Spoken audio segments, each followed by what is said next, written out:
মাথা খারাপ হয়ে যায়, সেই নাম সবাই মিলে একসাথে দিতে হবে। বলুন জয় জয় শ্রীরাম, জয় শ্রীরাম, জয় জয় শ্রীরাম, জয় শ্রীরাম।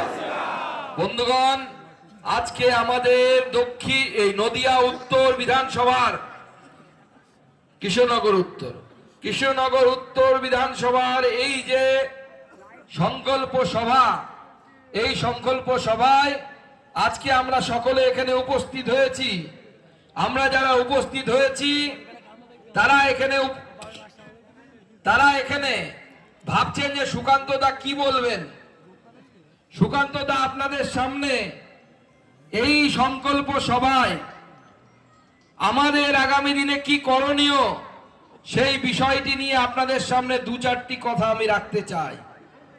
তার আগে তৃণমূলবাসী, এখন তৃণমূল লোকেরা এখন সমস্ত নবদ্বীপবাসী থেকে শুরু করে কৃষ্ণনগরবাসী থেকে শুরু করে সবাইকে এখন পাঁচালি শোনাচ্ছে, তাই তো? আমরা একটু শোনাই। শোনো শোনো কৃষ্ণনগরবাসী, শোনো দিয়া মন, তৃণমূলের চুরির কথা করিব বর্ণন। কি চলবে?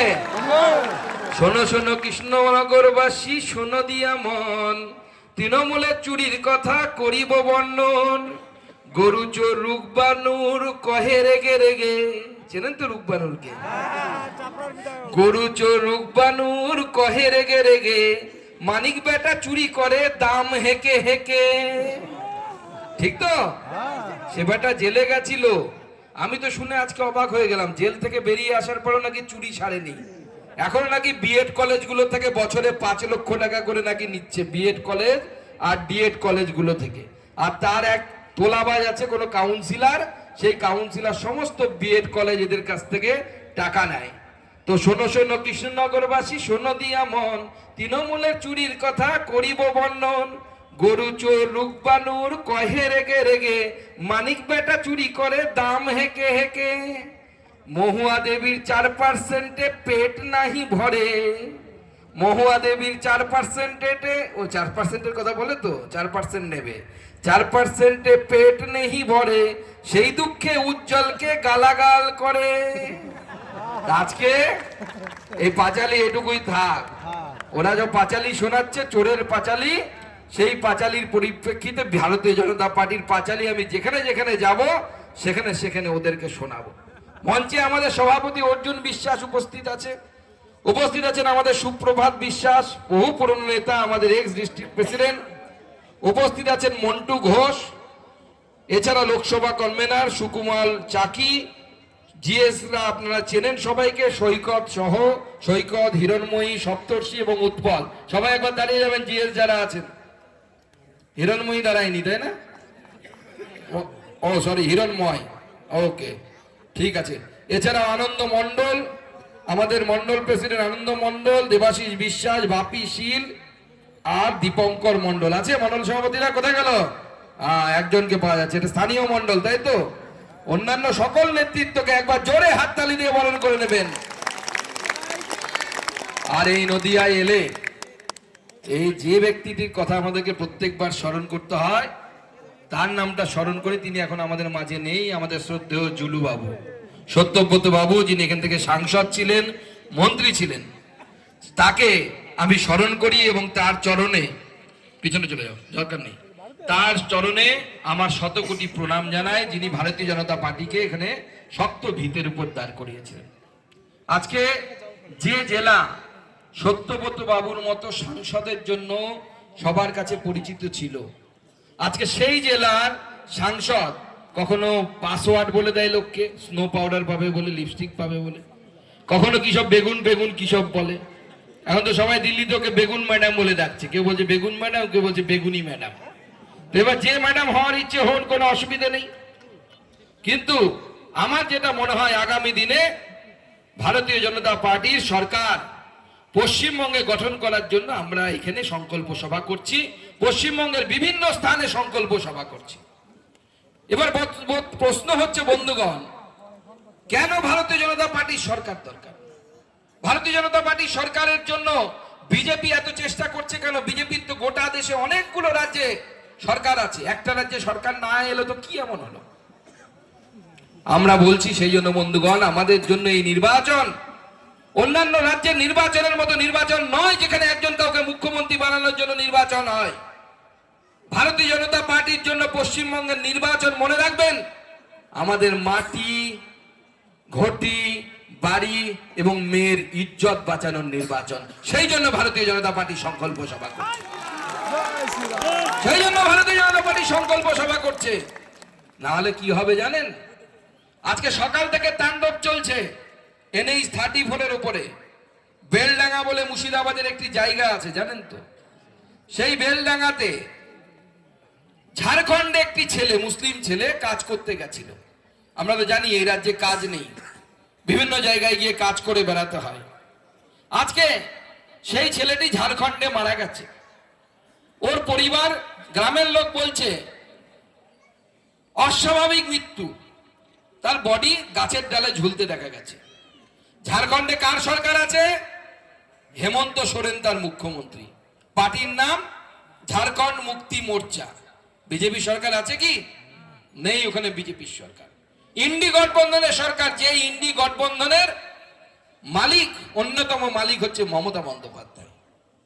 আর সেই মমতা বন্দ্যোপাধ্যায় বলছে যে বিজেপি দাঙ্গা লাগাচ্ছে। সেখানে হাজার হাজার যুবক যারা সিএর সময় দাঙ্গা করেছিল, যারা ওয়াকফ সম্পত্তি নিয়ে দাঙ্গা করেছিল, ওয়াকফ আইন নিয়ে, তারা সকাল থেকে ন্যাশনাল হাইওয়ে বন্ধ করে দিয়েছে। আর সেখানে একটি নিউজ চ্যানেল আপনারা সবাই চেনেন, 24 ঘন্টা, তার একটি মেয়ে সাংবাদিক, তার মাথা ফাটিয়ে দেওয়া হয়েছে, তার পা ধরে টানা হচ্ছে, তার চুল ধরে টানা হচ্ছে। এবং আমি বলছি পুরোটাই সাম্প্রদায়িক উদ্দেশ্যে করা। মেয়েটি যেহেতু হিন্দু, সেহেতু তাকে বাগে পেয়ে তার ইজ্জত নেওয়ার চেষ্টা, তার শ্লীলতাহানির চেষ্টা ওখানে দাঙ্গাকারীরা করছে। এই দাঙ্গাকারী তো সব জায়গাতেই থাকে, এরকম নয় তো শুধু পশ্চিমবঙ্গে আছে, অন্য জায়গাতেও আছে, আমরা মানছি। কিন্তু প্রশ্ন হচ্ছে অন্যান্য জায়গায় দাঙ্গাকারীদের সাথে কি ধরনের আচরণ করে সেখানকার মুখ্যমন্ত্রী, আর পশ্চিমবঙ্গের মুখ্যমন্ত্রী কি আচরণ করছেন? পশ্চিমবঙ্গের মুখ্যমন্ত্রী কিছুক্ষণ আগে মমতা বন্দ্যোপাধ্যায়, তিনি টিভিতে এসে বলেছেন, আমি ওদেরকে আটকাবো কি করে? ছি ছি জি মুখ্যমন্ত্রী, আপনি যদি ওই পদে থেকে আটকাতে না পারেন, ওই পদ ছেড়ে দিন, বিজেপিকে দিয়ে দিন, 8 ঘন্টার মধ্যে সবাইকে বাড়িতে ঢোকানোর ব্যবস্থা ভারতীয় জনতা পার্টি করবে। বলছি বিজেপিরা ওখানে নাম কাটা হচ্ছে না, কাকে বোকা বানাচ্ছেন? বিজেপি শাসিত রাজ্য উত্তরপ্রদেশ, 2 কোটি নাম বাদ গেছে এসআইআর, 2 কোটি নাম মারা যাওয়া ভোটার, ডেড ভোটার যাকে ইংরেজিতে বলে, শিফটেড ভোটার অন্য জায়গায় চলে গেছে। কেন নাম কাটা যাবে না? অবশ্যই নাম কাটা যাবে। বিজেপির রাজত্ব হলেও নাম কাটা যাবে, তৃণমূল রাজত্ব হলেও নাম কাটা যাবে। দিদিমণির ভয় ধরে গেছে, পিটপিট পিটপিট করছে, কি হবে কি হবে কি হবে। দিদিমণি ভয় পাচ্ছে যে কি হেরে যাব নাকি। আমি দেখাবো কেন ভয় পাচ্ছে, আমার কাছে তথ্য আছে।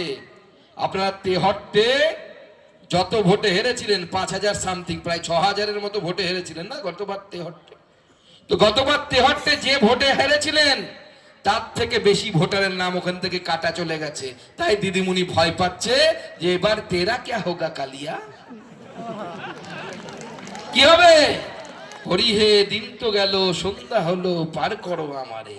দিদিমণিকে এই গান করতে হবে এবং দিদিমণি গান করবে, এবং সেই ব্যবস্থা নরেন্দ্র মোদীর নেতৃত্বে ভারতীয় জনতা পার্টি করে দেখাবে যে দিদিমণিকে গান করতে হচ্ছে। এটা ভারতীয় জনতা পার্টি পারে, অন্য কোনো পার্টি পারে না, আমরা করে দেখাবো। আজকে আমি অবাক হয়ে যাচ্ছি যে কেন, আপনাদের সামনে কতগুলো তথ্য তুলে দিতে চাই যে কেন ভারতীয় জনতা পার্টি লড়ছে। কেন বলছে এই লড়াই মুখ্যমন্ত্রী বানানোর লড়াই নয়, আপনার মাটি, ঘটি, বাটি এবং বেটি বাঁচানোর লড়াই। 2011 সালে মমতা বন্দ্যোপাধ্যায় ক্ষমতায় এসেছেন, 25 সাল, এই মাত্র কয়েক বছরের মধ্যে 7,500 হিন্দু গ্রাম, অর্থাৎ যে গ্রামে হিন্দু ছিল, এখন 7,500 পশ্চিমবঙ্গের গ্রাম যেখানে কোনো হিন্দু নেই। বলো হিন্দু নেই তো কি হয়েছে? মানুষ আছে। দেখুন আমি বলছি, মানুষ, সর্বধর্ম সমন্বয়, সেকুলারিজম, প্লুরালিজম, বহুত্ববাদ বাংলায় যাকে বলে, এ ততক্ষণই টিকে থাকে যতক্ষণ হিন্দু থাকে। হিন্দু যদি না থাকে তখন গণতন্ত্রও থাকে না, ধর্মনিরপেক্ষতাও থাকে না। হিন্দু ধর্ম গণতন্ত্রকে রক্ষা করে, হিন্দু ধর্ম নিরপেক্ষতাকে রক্ষা করে। দেখুন উদাহরণ, মুর্শিদাবাদে কিন্তু চন্দন দাস আর হরগোবিন্দ দাসকে যখন কাটা হলো বাড়ির সামনে কুপিয়ে কুপিয়ে, তখন ধর্ম নিরপেক্ষতা কিন্তু ঘুমোতে গেছিল। তখন ধর্ম নিরপেক্ষতা আর খুঁজে পাওয়া যায়নি। যখন হিন্দুদের একের পর এক মন্দির মুর্শিদাবাদে ধূলিসাৎ করে দেয়া হলো, তার পরিপ্রেক্ষিতে মুর্শিদাবাদের বাইরেও যেখানে হিন্দুরা সংখ্যাগরিষ্ঠ, সেখানে কোথাও কিন্তু হিন্দুরা কোনো মসজিদে গিয়ে হামলা করেনি। এটাই হচ্ছে হিন্দুইজম, এটাই হিন্দুত্ব, এটাই সেকুলারিজম, এটাই একমাত্র পৃথিবীকে ঠিক জায়গায় নিয়ে যেতে পারে। আমরা সেটা গর্ববোধ করি, আমরা হিন্দু। এবং সেই জন্য আমাদেরকে যারা সাম্প্রদায়িক বলে, আর মুখ্যমন্ত্রী মমতা বন্দ্যোপাধ্যায়ের মতো লোকেরা যারা বলে যে হিন্দু ধর্ম গন্ধা ধর্ম, এই ধর্ম মানি না, তাদের বলবো নিজের পূর্বপুরুষের নাম পরিবর্তন করে নিন। আপনার মতো হিন্দু ধর্মের কুলাঙ্গার হিন্দু ধর্মে থাকার দরকার নেই, হিন্দু ধর্মের প্রয়োজন নেই আপনাকে। 1952 সালের যদি তথ্য